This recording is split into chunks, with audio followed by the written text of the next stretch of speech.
Bante, good evening. Sugioto.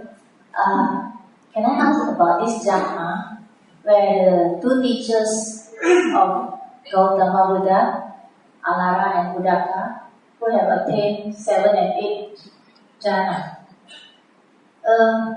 were they Aryas before Buddha attained enlightenment? And if they were Aryas, and okay, let me just Bante just help me to answer the first question first. Thank you. Were they Arya? They could not have been Arya, otherwise the Buddha would not have left them. The Bodhisattva would not have left them. It is because they had no good Dhamma to teach. They could only teach meditation. So the Buddha realized that he cannot become enlightened just by meditation. So the Buddha left. That means by attaining the 7 and 8 jhana also cannot be enlightened. Because the 7 and 8 jhana is only one factor of the Aryan Eightfold Path. Aryan Eightfold Path has 8 factors. You need 8 factors to become an Arahant. You cannot just cultivate one factor and expect to be an Arahant. But that doesn't mean that because of that you don't need the jhanas. It's just like sila. Sila is one of the conditions. See, for example, right speech. But by right speech alone, you cannot become an Arahant. But that does not mean you don't need right speech. Thank you, Bante. And then in the Noble Eightfold Path, there's Samma Sati and Samma Samadhi. But there's no Samma Jhana. Okay. Please explain. Thank you. Samma Samadhi is the 4 jhanas. In fact, in the Majjhima Nikaya, Rebbe Ananda was asked what type of meditation is praised by the Buddha. And what did he say? He said the first jhana, second jhana, third jhana, fourth jhana. So in the early suttas, this is meditation. Meditation is the 4 jhanas. That's why when we say in Chinese meditation, we say what? Zhuo Chan. Yeah? Zhuo is sit and Chan is jhana. So sitting to attain jhana, that is meditation. Now vipassana during the Buddha's time consists of 2 factors of the Aryan Eightfold Path. The 6th and the 7th factor.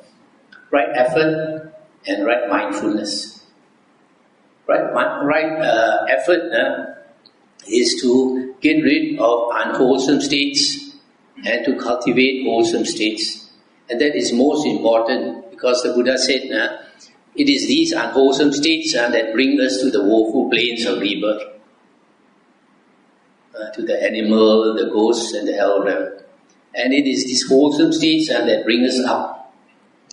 Now to practice right effort, you need Samma Sati.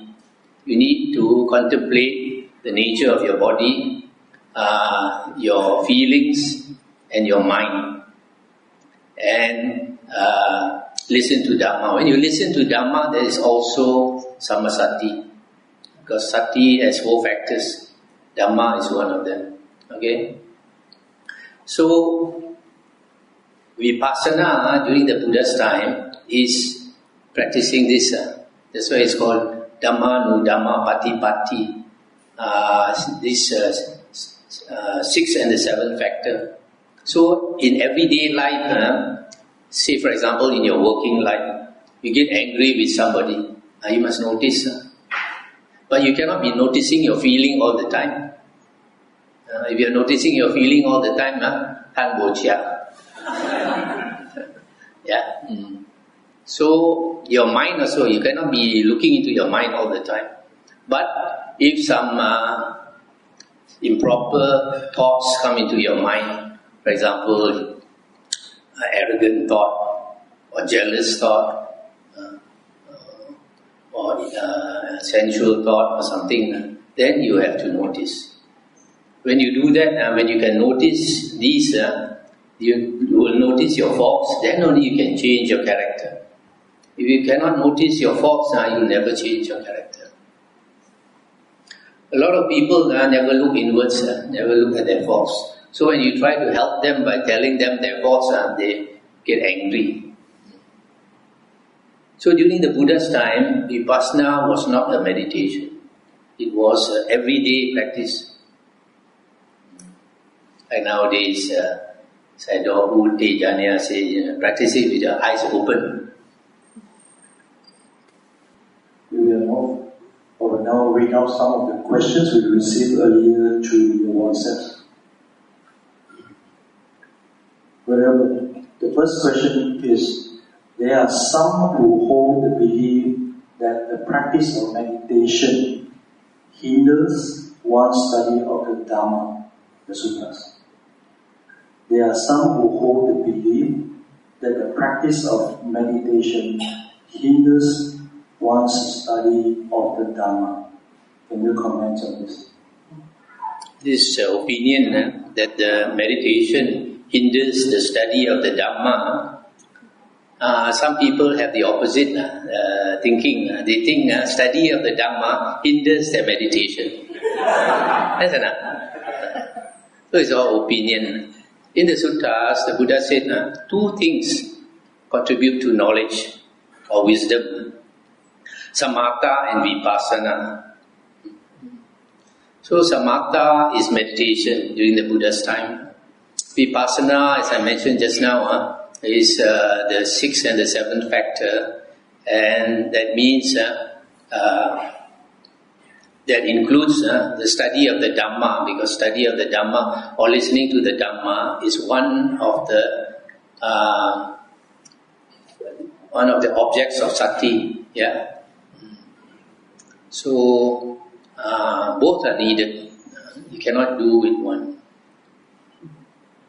The second question will be about the doctrine of anatta, no self. Someone once said, if there is no I, no me, let me give you a punch in the nose. And then you tell me, if there is no you to feel the pain. But can you kindly explain how the doctrine of no self is to be understood? Okay, this no self is usual translation of the word anatta. But we have to be very careful with translations. Basically, anatta means there's no thing that is permanent, that is unchanging, that is not dependent on conditions.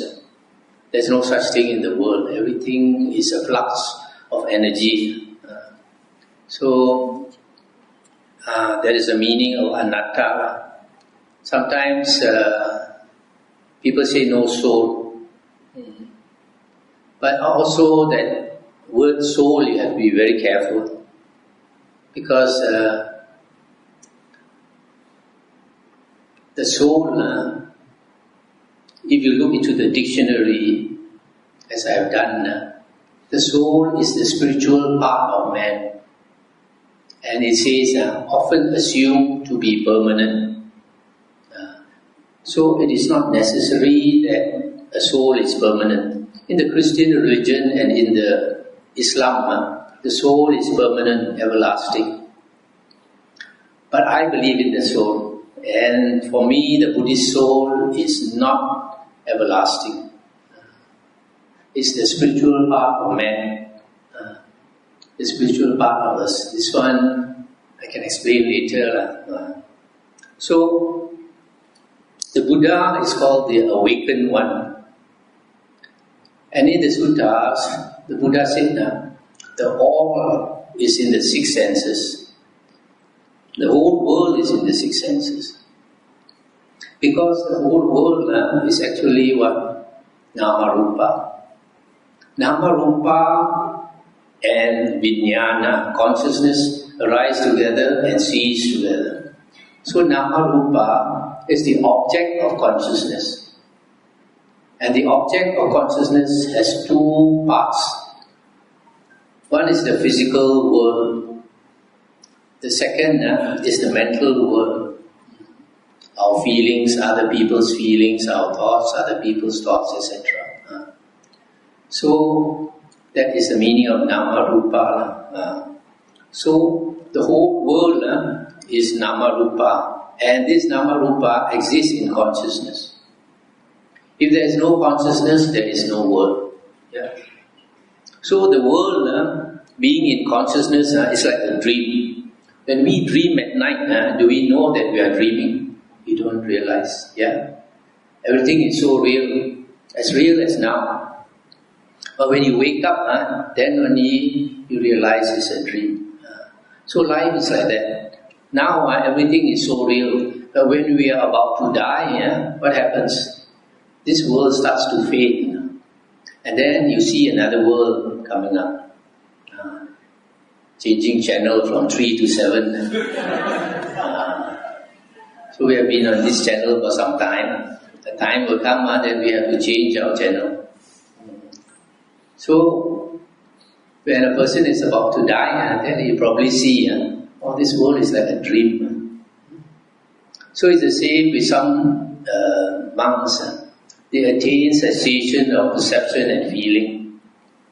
And they go into this state, a maximum of 7 days, where consciousness ceases. When they come out of this state, then they realize, just now, for the last few days, the whole world disappeared. Now when the consciousness comes back, and then the world arises in the consciousness. Then it becomes very clear to him that this world is like a dream only, and he becomes an arahant. So we have not woken up yet. We are still in that dream. So because we are still in that dream, we have that I, that self. This is the conventional self. So because we still have the I, the Buddha talks about karma vipaka, karma and its effect. So you have to be, the Buddha says you have to be very careful of your karma. Because if you are not careful, you create evil karma, you may land in the awful plains of rebirth. So as long as we have not awakened, everything in this world is real to us. So in the Magandhya Sutta, in the Majjhima Nikaya, the Buddha said that we have been fooled by our mind, tricked by our mind for a long, long time. We have been believing our mind. We have been believing our six senses. Everything that we see, we hear, etc., we think is so real. For example, seeing, we see the world out there and we think the world is out there. But actually when you analyze, the world that we see is because of the light impinging on our eyes, on the retina, and then the consciousness arises. And that consciousness is the one that is aware of that world. Yeah. So what we see is not outside. What we see is in our consciousness, in our mind. Yeah. So because we have not awakened, so everything is real to us. Just like in your dream, In your dream you can also get a punch and you feel it. Yeah. And sometimes in your dream, you fall, or you fall down a slope or something. It's so real. Okay. All right. The following question is: a lot of us Buddhists have learned and understand Dhamma, but why are we still cannot let go and still attached so hard to our own self, own body, and also sensual pleasure? We have learned, but we have not understood Dhamma. If you understood Dhamma, you'll be an Arya. And you're on your way out, you start to let go.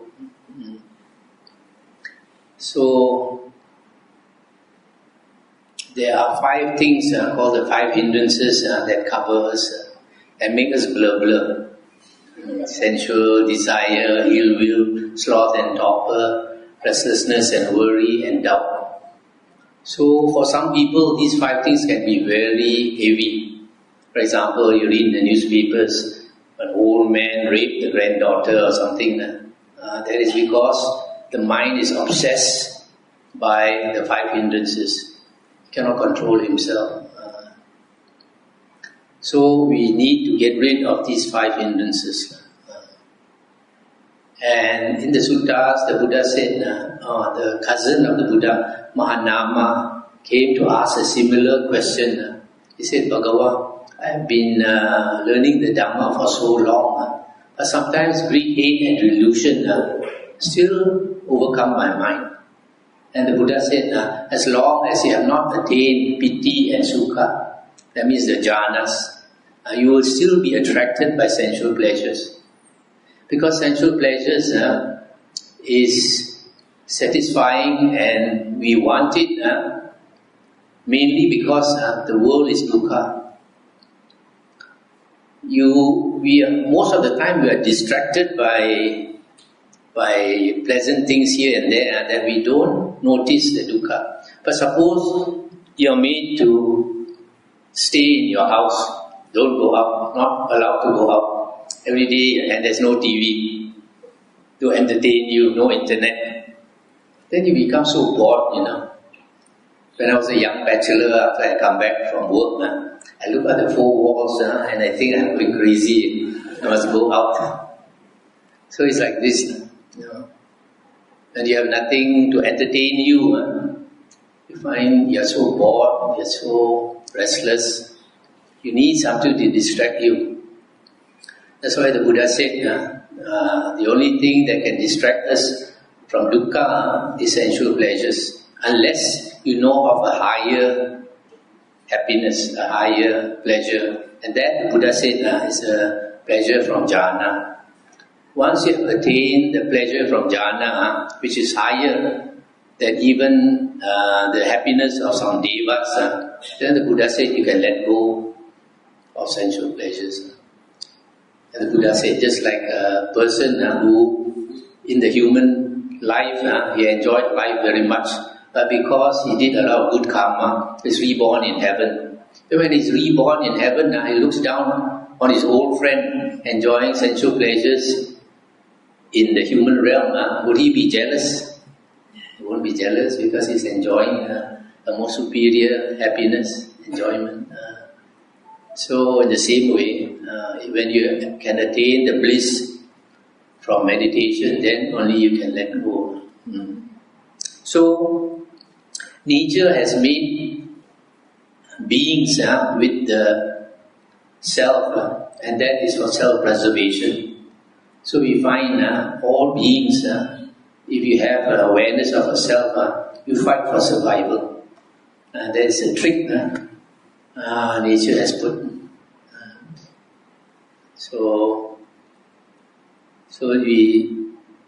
It's very hard to overcome this self. Only Dhamma, and once you know some basic Dhamma, then you learn meditation to try to reduce your 5 hindrances. Then you see things more clearly. Then you can progress.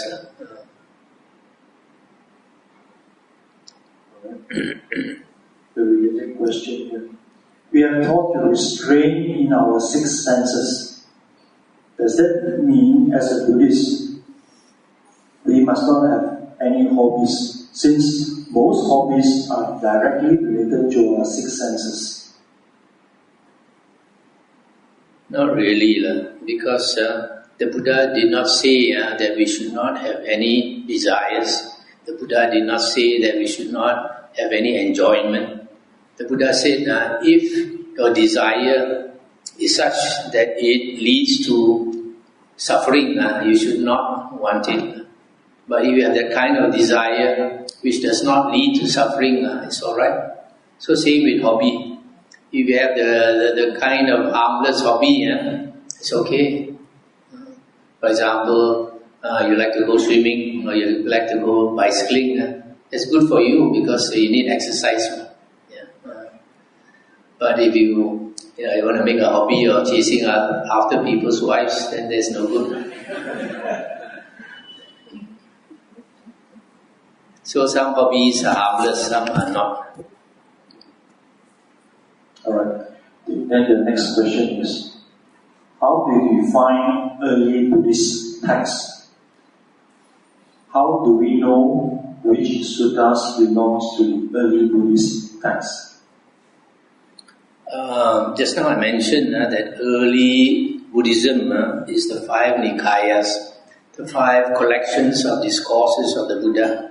And the first 4, the Digha Nikaya, Majjhima Nikaya, Samyutta Nikaya, and Anguttara Nikaya, these were the earlier 4. And the later compilation is called the Khuddaka Nikaya. Khuddaka means minor or small. So Khuddaka started as a small collection because they earlier they had not put it into the 4 Nikayas, and then later they found these suttas and then they put them in the 5th. But if you have studied the 4 early Nikayas, then you will understand the basic teachings in the 4 Nikayas. So when you study the 5th Nikaya, the Khuddaka Nikaya, then you can know that some are later, some are earlier. For example, those paritas, a lot of the chants came later. It was not during the Buddha's time.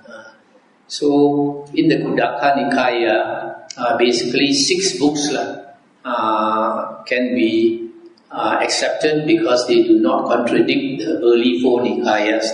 The 6 books are the Dhammapada, the Udana, Itivuttaka, Sutta Nipata, Theragatha, Therigata. These are the 6 books. So this is early Buddhist text, the 4 Nikayas plus 6 books of the Khuddaka Nikaya. Right, thank you. We move on to the other written question.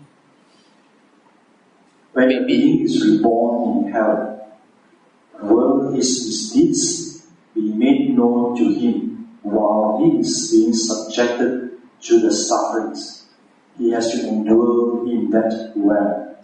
Yes, in the suttas, the Buddha did say that when you fall into hell and you are suffering, you will know why you are suffering in hell. I think instead of going through those, if people have questions to ask, we give preference to people. Good evening, Bhante. My question is pertaining to the night of Buddha enlightenment, in which he attained the 4 jhana and 3 knowledges. May I know the 3 knowledges arise after coming out of the jhana or in the jhana? The first knowledge is knowledge of past lives, and that comes from the 4 jhanas. Because when you attain the 4th jhana, it is said in the description of the 4th jhana that you have utter purity of sati and upekka. When a person attains the 4th jhana, he has perfect sati. Sati is recollection or mindfulness and equanimity. So when he comes out of the 4th jhana, the mind is so clear and he can remember the past lives. So these knowledges come after the 4th jhana. Because in the suttas, the Buddha said, when a person has attained the 4 jhanas, the whole body lights up from the top of the head down to his toes. He emits light, and that is a condition for knowing and seeing things very clearly. So when he comes out of the 4th jhana, the Buddha says when he directs his mind to know anything, he will know very clearly. This is why the Anagamin and the Arahant, because they have the 4 jhanas, the Buddha says they have Asapanya and Javana Panya, basically meaning sharp wisdom and profound wisdom. So the instruction of Asava is after the coming out from the 4th jhana. Yes. In the suttas, the Buddha mentioned Asava destruction, I say, depends on the first jhana, depends on the second jhana, third jhana, fourth jhana. The Buddha said very clearly, you cannot attain arahanthood without the four jhanas. Thank you.